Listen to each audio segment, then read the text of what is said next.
Amanda Lear n'a jamais dévoilé tous ses secrets et encore moins celui entourant sa date de naissance et donc son âge.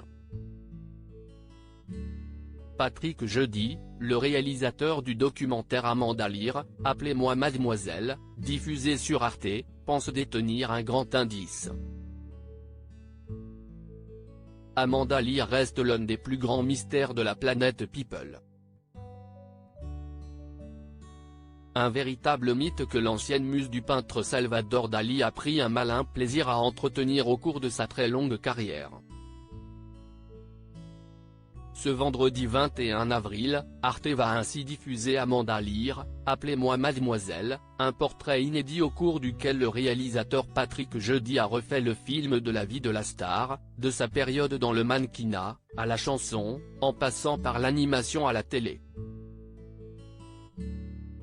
L'occasion pour les téléspectateurs d'en savoir plus sur celle qui a toujours laissé planer le doute sur son identité sexuelle, tout comme son âge.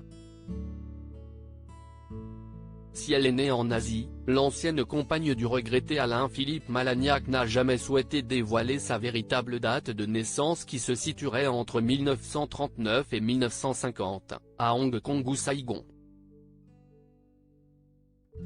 Amanda Lear et le mystère de son âge. Ce jeudi 20 avril au micro de Sud Radio, le réalisateur de son documentaire a cependant fait une grosse révélation concernant Amanda Lear.